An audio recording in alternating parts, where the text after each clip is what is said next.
What's up, what's up? I'm Dr. Omatma, host of Egg Meet Sperm, where we're busting fertility myths, sharing tangible tips for your fertility journey, and bringing you the most knowledgeable guests to support your journey to parenthood. This podcast is for both women and men because getting fertile as fuck is for both partners, don't you think? Remember, just listening to this podcast won't get you pregnant, but following the tips we share just may. Let's get you fertile AF so that you can co-create the family you dream of. And if your partner's not listening to this, make sure to share this episode with your partner. Hello and welcome to Egg Meet Sperm. Our guest today is Dr. Lauryn, who is a former TV news journalist gone health detective who helps clients worldwide take their health back into their own hands. She is a Doctor of Occupational Therapy, a clinical nutritionist, and a functional medicine practitioner. Dr. Lauryn's work is inspired by 20 years of clinical and personal experience specializing in gut health, hormone imbalances, toxic mold recovery, and disordered eating. She's the author of 8 books, and her personal story has been featured on ABC, Good Morning America, CBS, and USA Today. Welcome, Dr. Lauryn. So great to have you here. I'm so excited to be here. Thanks so much for having me. Okay, first of all, 8 books, really? Oh, man. When have you had time to write all of these books? I don't know. I get something in my head and I just do it. I'm like, give myself a deadline, a week, a month, whatever it is. If I want to get something out there, I think that's just the journalist in me. Oh, wow. That's amazing. So you love to write, yeah? I love to write. I was on the trajectory to becoming the next Katie Couric on the Today Show, and the universe had other plans for me to go into functional medicine as well. But writing is how I communicate. And I love writing articles also on drgoogle.com, where a lot of folks tend to look for information that may not always be 100% accurate or helpful. Yeah, absolutely. Dr. Google. Oh, gosh. I know. I mean, Dr. Google has served us well in some ways, I think, but it's just crazy. The more I've been in this work for 10 years now as a functional medicine practitioner, and just like how very rarely I actually go to Dr. Google now for anything. And it's really cool when it becomes second nature to kind of know where to look, or if you're going to look at like PubMed or something like that, see what the research latest is. But and I think it's really this. I wonder if you have the same experience. I tell my trainees or like practitioners that I train all the time, it's like being able to niche down and really like become the expert when you're doing the same thing over and over and over again. That's very different than having kind of a broad practice that you're like always needing to be researching, right? 100%. And if you speak to everyone, you speak to no one anyways. And so I think when you can find the things that energize you most in this type of work, or if you're not in health, whatever you're doing, just becoming that expert. What is it? The 10,000 hour rule of 10,000 hours or mentorship. Yes. Those are the 2 paths. Lightning speed right there, that mentorship. Yeah. So I'm really excited to talk to you today because the connection between our gut health and what happens at our hormonal health is super interconnected, right? So I'm curious to get your take on what you see the relationship being in some of the people that you see with hormone imbalances. What kinds of things are happening with their gut health? Yeah, great question. And I think there is such a correlation between hormone imbalance and gut health. Just the gut is the gateway to health. Hippocrates once said all disease begins in the gut. And I like to say all wellness begins in the gut.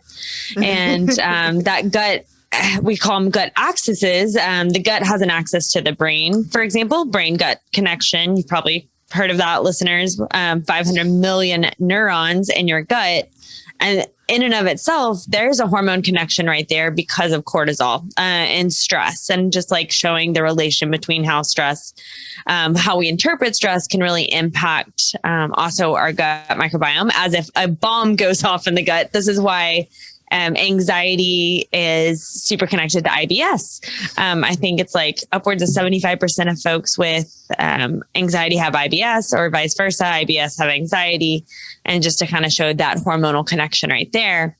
And then kind of moving along the hormone map too. So I see a ton, primarily women in my practice, I would say, with histories of funky relationship with food, disordered eating, and or just like chronic dieting, intermittent fasting, overtraining history, all of which are stressors to the body as well. And they come to me a lot of times, not just saying, you know, I'm stressed out, but like with a hormone imbalance or with something gut out of balance, or both. And a lot of times it is both.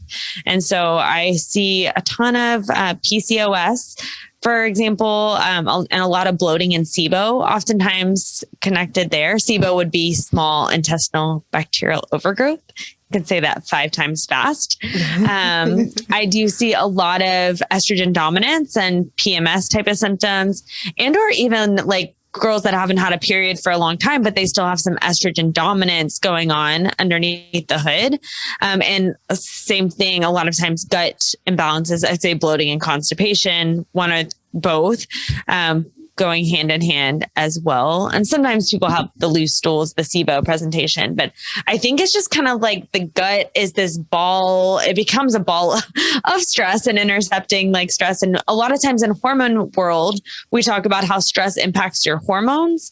But I think the gateway to them stress impacting the hormones, not only is through cortisol, but through the role of how hormones, what they're doing to the gut microbiome. And it's like a domino effect, because your gut is, again, the gateway to health. So we have this in our gut, it's called the estrobolome. Your gut is your largest endocrine organ, and it's what is helping activate estrogens. It's helping clear out estrogens, as well as along with the liver, which is part of that digestive system. So I do see the just hand in hand, which came first, the chicken or the egg. I say, like, you know, stress oftentimes is what comes first, and it can be stress in the gut. It can be stress in the head, which is like the hormones, cortisol, CNS. But both ways are going to be how they touch the hormone button. Now, a lot of times hormones are actually downstream effects, and why in clinical practice, I will start with the gut for healing, so to speak, first, before I go into like hormone, like doing a ton of work with hormones, other than like helping with mitigate the stress to help move a needle forward and get to the hormones that way. So you said something really key, which is this like estrobolome in the gut. So that word, I'm sure our listeners are like, what the heck is that? And how does it work? And why do I need to know about it? And it's just a really awesome word. So yeah. Well, I mean, your gut estrobolome would be like kind of like connected to your estrogens. And your healthy microbiome produces more estriol and in the gut. And as I also mentioned earlier, hormones are cleared through the gut. So you've maybe done the Dutch test before, like some of your listeners may have heard of the Dutch test. We are looking at metabolites of hormones through that test. So there's a lot of camps on like if that's an effective test or not. But what the estrogens it's showing on that test is basically how well your body is clearing them, and or how much you have through the pathway of the liver and then the estrobolome as well. And so your estrobolome is really just your gut balancer, your estrogen balancer, so to speak. And so a lot of times if a woman comes to me and say, I'll give the PMS example, just having really bad PMS frequently, and estrogen dominant symptoms. So whether they have like moodiness or a lot of sugar cravings, like blood sugar issues can go hand in hand with that as well. a lot of times when we do a gut test, so like some stool analysis and or SIBO test, we will find dysbiosis really present, just an unhealthy balance of bacteria in the gut or in that estrobolome. Yeah. And so the bacteria, essentially the bacteria in the gut that are helping to break down the estrogen and get it out of the body. Correct. Is what we're referring to. Yeah. So your estrobolome helps reduce the harmful side effects of more potent estrogen or just like an excess of estrogen. And we see an excess of estrogen in just the environmental factors even today, like xenoestrogens. So whether it's in like your plastic water bottles, if you're drinking out of those, or histories of birth control pills, I see a ton of women that have been on the pill for many years in their life or wanting to come off the pill and not have the side effects, et cetera. Having an imbalance there. And mold. I lived in mold for a time, and that's a xenoestrogen. So these are fake estrogens, synthetic estrogens that mimic estrogen in your body. So it's just like your cup can be full or gets fuller. The more compound and the less able we are to clear those estrogens out or break them down with a healthy gut microbiome. Our gut can only take so much if we have so much to clear. And so let's talk about this, the mold or mycotoxins and the impact that they have on estrogen and other hormones. Tell me more about that, because I know you just went through this in your own personal journey. And I imagine you have just a wealth of knowledge in that world. Yeah. I mean, the mycotoxins or mold, they're not seen with the naked eye. So I used to, number one, hear the word mold, like as a practitioner, knowing that this is something I need to ask people if they've been exposed to mold. But I'm like, okay, most people just don't really know because exactly. It's like, no, I don't see purple fuzz, or I've never seen the black, that you see online blogs. Right. So obviously not exposed, but 1 in 2 people are actually either living or working in a water damaged building. It's just that prevalent. And today, even if your building has not been water damaged, a lot of the building practices post like 1950s have begun to become tighter and tighter. So we're living in Tupperware containers that can breed a lot of humidity. And so the accumulation of these mycotoxins, if humidity in a building is above 50%, can accumulate. So why this matters is mycotoxins are basically biological warfare weapons. They're used throughout history, have been used as biological warfare weapons. If you do any research on mycotoxins, you will find most of it based in like food sources too. So a lot of like grains, corn, nuts, like shelf stable foods is kind of where the research is, because it's just such not a breach topic. And it's like, I think if humans knew what we are actually exposed to, that would be the health crisis or the pandemic that we're actually facing. And it's super connected to a lot of imbalances, but hormone imbalances being a very key marker. So if you're doing all the things, like eating healthy, I'm exercising, I'm sleeping, drinking water, but still not feeling better, or your hormones are still dysregulated, especially we see it a lot with thyroid markers, as well as just the downstream effects. Again, I would say like even within an infertility conversation, I've had a handful of clients that have had infertility. We've done a workup looking at mycotoxins and mold exposure. Sure enough, that is a present part of their situation as well. And so it's just another compounded stressor, but it is something that if we're exposed to on a daily or frequently, it's going to impact us until we get clear of it, like internally and externally out of that situation. Yeah. Yeah. Wow. So you said something that was really shocking. You said we live in Tupperware containers. Tell me about that. Yeah. It's super just airtight. There's not a lot of good ventilation. Airflow. And so the accumulation. So I live in Austin, Texas. Houses can sit and bake, like especially new houses on the market. So, relative, because the market's kind of crazy nowadays. And so houses don't sit maybe as long on the market, but all that to say, is if a house is sitting in just heat and baking, even while throughout the building process, the accumulation of mycotoxins can accumulate. As well as just building practices in general. There's really not a standard so much for like putting a house up because they can sell there. I was going to put an offer on a house in my dream neighborhood here in Austin and walked on site while it was being constructed, and the whole second floor completely black out on their, the flooring. We had had some rain over that season. I think this was last spring. And it just like, they just kept building on top of it. No one really protected the wood, and it was in a stage of the framing there, the roof wasn't on. And so depending on seasons where your house is built too, especially if you're buying a new home, it's good to kind of get a backlog of, when was this being constructed? Because in rainy seasons, when it rains, it pours in Austin and Houston. I know. But it's kind of like really helped me with scratching things off my list too. Because again, as that accumulates, that moisture, that mold, you could be living in a situation where you're in a toxic home and you just don't realize like your home is making you sick. Wow. Yeah. Oh my God. I know. So really many layers considering we literally just bought a house. Yes. So I'm like, oh crap. I'll come sniff it out. I'm a canary. I can smell it without even seeing it. Interestingly, my real estate person and her partner, her husband is the canary, and he literally would go to house showings with us and be like, "Oh, that's great.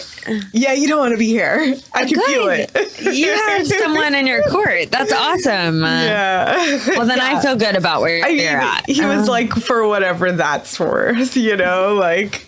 Yeah. And I mean, it is a sixth sense that I never knew that I would have until going through it. And yeah. And now that you've gone through it, you're just way more aware and way more sensitive. Exactly. And, but kind of like backtracking, you had asked about hormones relation to that.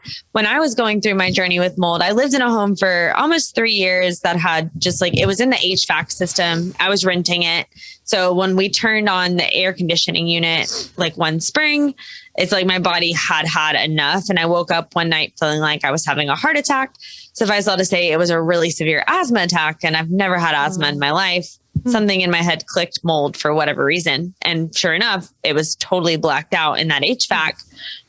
But over that 3-year period, my health had sharply began to decline. And I was diagnosed with something called mast cell activation syndrome, which is just like my body was getting a different whack-a-mole disease every like 6 weeks. And doctors were like, why does this girl have diabetes? Why does she have lupus?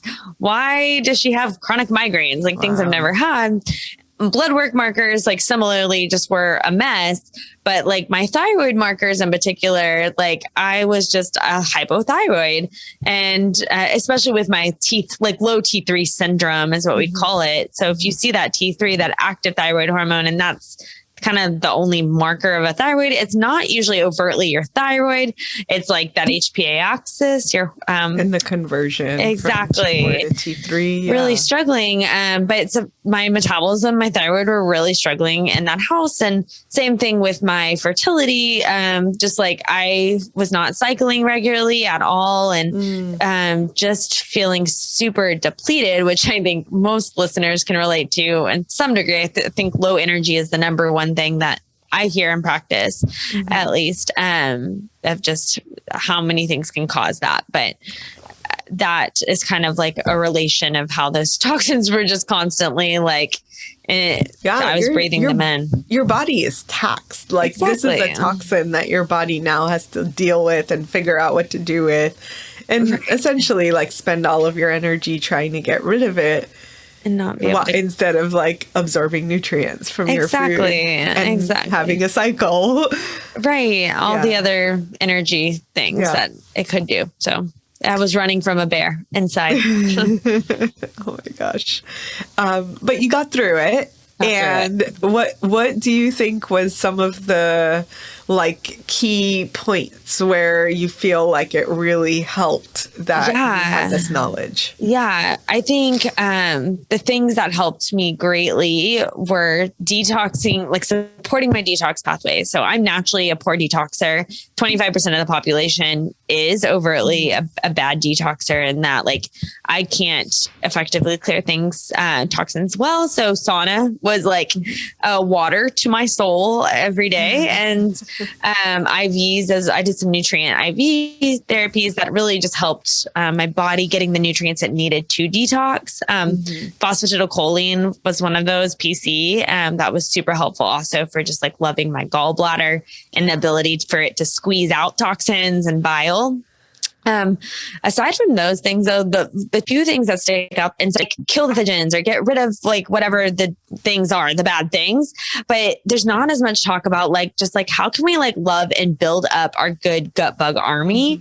I mean, people hear about probiotics, like I should take a probiotic or kombucha, but there's so many more layers to it. But I really did focus on gut restoration and health, from a nutrition perspective, as well as just like finding the right probiotic formula for my body. No two probiotics are created equal. But I think as I diversified my gut microbiome, it really helped me with also fending off toxins, because your gut bacteria act like there's enzymes basically in your liver that help degrade toxins. Your gut bacteria also have enzymes or properties like those enzymes rather to help degrade toxins. And number two, aside from loving my gut, would be like retraining the limbic system is what we call it. So the part of your brain that stores and holds on to memories, traumas, stress. And so my body had been in a state of stress for quite some time living in that environment. And so it was primed and ready for kind of seeing any source of stress. Similarly, like was very easily activated, hence the mast cell activation. So I did a lot of work in actually a practice called German New Medicine, and also a little bit of like neurolinguistic reprogramming would be the two mechanisms. If you're familiar with Tony Robbins or Joe Dispenza, it's some of the work that they're doing in their practices as well to help people with like any breakthrough in their life. But I did some of that work. And then German New Medicine is really how our issues show up in our tissues. So I see this a ton actually with like infertility even, or just like any chronic, we call it imbalance, chronic illness, something that the body is not healing, even though you're trying to give it the right tools. That the reason why is it because our body does hold on to issues in our tissues. And so for me, and that manifests different ways in our lives. But with the mold, for example, there was a lot of stress being held on to. Yeah. You know, I just wrote an article about this like relationship that our body has to storing the memories of stress. And my example is like a super extreme example, which some of our listeners might be benefited by. It's essentially like if you're walking through the jungle and a lion jumps out in front of you, you have a response: fight, flight, freeze, right? One of those responses. And in that moment, that's a completely appropriate thing. However, then you go back to your real life, and every time a cat jumps in front of you and you have this like same level of response to the cat, that's where what you're talking about, like the limbic system is storing the memory of the experience of the lion.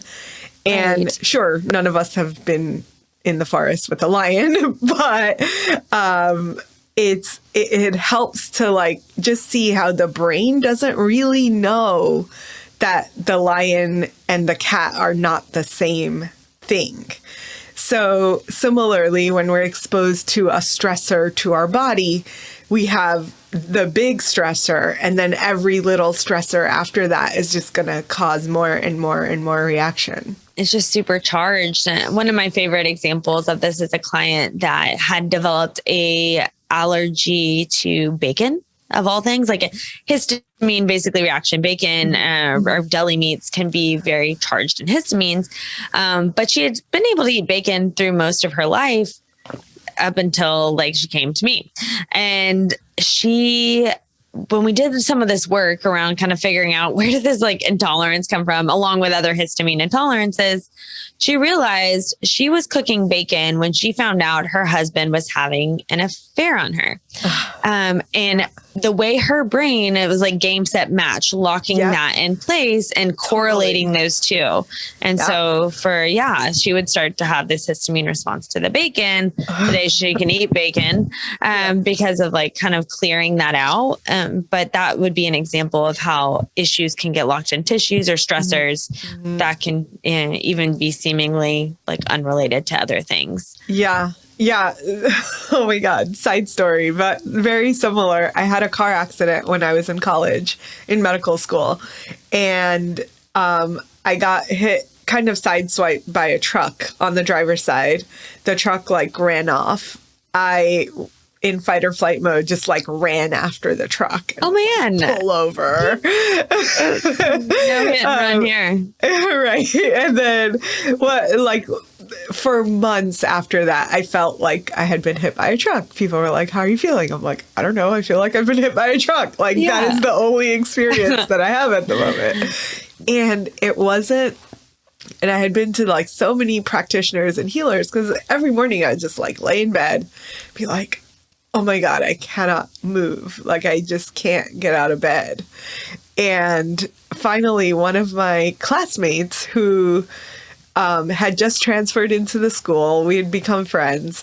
He was a chiropractor converting to naturopathic medicine. So he had like studied some chiropractic and was like decided he wanted to be a naturopathic doctor instead. So we're talking and he's like, oh, can I like do something on you? And I was like, sure. So he's like tapping my forehead and he is like doing some like now I know muscle testing.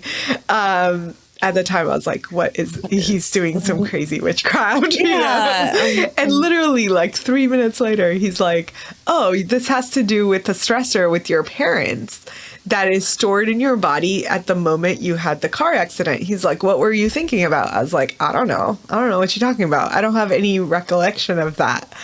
And he's like, so he just kept asking the body more questions, and he figured out, he like narrowed it down to like, this particular thing with your parents is the stressor that got conflated with the accident. Yeah, that's crazy. And then he like tapped on me on some acupoints, and like I literally got off the table and I was like, whoa, I'm not in pain for the first time in like 12 months. Yeah, you released it. Completely released. And it didn't come back. And that was the moment that I was like, oh my God, I have to do whatever it was that he trained in. Yeah. And I never like went down his path, but I definitely ended up training in another system very similar that helps to release this kind of memory. Because I feel like without that, we're often stuck in this mode of like, here, take this supplement, and here, take this, and here, take this. And all of that healing is great. But as soon as you are able to like get to that level of what is the stored response or the stored memory and how do we shift it, magic happens, right? Yeah, it's like, and that's kind of exactly what happened with my mold journey. And so like, I feel like I'd been detoxing for about 2.5 years and was just like keeping my head bobbling above the water, doing better, not living in mold. But it just like really like everything cleared out the runway when I did release, we call them like the big 6 negative emotions charged in the body. And I did it's called quantum timeline therapy, just like really just like processing through it. Yeah. Identifying when is the first time you felt these certain negative emotions, which would be like anger, hurt, fear, sadness, guilt, and shame. And we all, those normal human emotions, we all feel them in our lives. When you figure out the root cause of each of those emotions, for any other time in your history and your life where you have felt that emotion, you knock it out with this technique because you identify the root cause of that emotion. Right. And a lot of times that root cause is actually based in our childhood before age 7, because I mean, that's why so they much say, happens, yeah, then. so much happens. And because kids just don't know how to process and don't have the brain capacity to process the emotions. A lot of adults don't either, but that's why it happens so early. And so a lot of times people will identify when you really ask your like unconscious mind, subconscious mind, and just think on it for a minute to really figure out. Sometimes it's even generational, where it can be like, like the Holocaust survivors, for example. I'm a Holocaust survivor. Not me, myself, my ancestors. Yeah, but absolutely. Generational trauma can be locked at a cellular level as well. Oh my gosh, absolutely. I think specifically, I've seen a lot of that in my practice with fibroids. So almost every time I've seen a woman with fibroids, especially women of color, they tend to trace back to ancestral trauma or trauma in their own life around the reproductive system. And oh my God, I'm getting chills just saying that, because every single time it correlates back, and it's a little bit distressing that so many women have this in their history, right? Yeah. And there's so many layers to it, and you can pick whatever the disease symptomology is, and kind of like there is a correlation a lot of times if it's chronic, if it's something that's not resolved on its own, because if we break a bone, our body is really great at healing if we just slap a cast on it, or if we get a cold, it's really great at rejuvenating with a little R&R and maybe a Friends rerun marathon or something. But the reason why chronic disease or imbalance persist is a lot of times because of what we're talking about right now. Yeah. Emotions that get locked in too. Absolutely. Wow, we have gone like so everywhere. Yeah. I love this conversation so much. I feel like we could keep talking for hours. Definitely. I want to share, is there something that you would like to gift our listeners? And you can share a little bit about that. Yeah. My 3-day gut reset is a great place to start, and that can be found on my website, drlauryn.com. I can also share with you. We'll put it in the show notes. Yeah. So the 3-day gut reset. Yeah. What is it? So basically it's a reset for your gut, an opportunity to, your gut microbiome can drastically change in as little as 3 days, and based greatly upon like nutrition and lifestyle factors. Like this is a supplement free actually reset. So it's things that you can do at home, and you will practice my 5 daily gut love habits that you'll find out in that reset. And it really is just the foundations that can be laid. And I think anyone, whether you are like brand new to gut health world or you're already doing all the things, can benefit from this reset. So it's kind of crafted with all ends of the spectrum in mind. Yeah, amazing. I think everyone needs more gut love. Yes, so more thank you for sharing that, and thank you for the amazing work that you're doing. And we'll see you very soon. Was that an amazing episode or what? Make sure to check our show notes so that you can link up with our guests. And if you're not a part of our secret Fertile AF community, you can join for free via the link in our show notes. Last but not least, have you showed us some love lately? It would mean the world to us if you could share and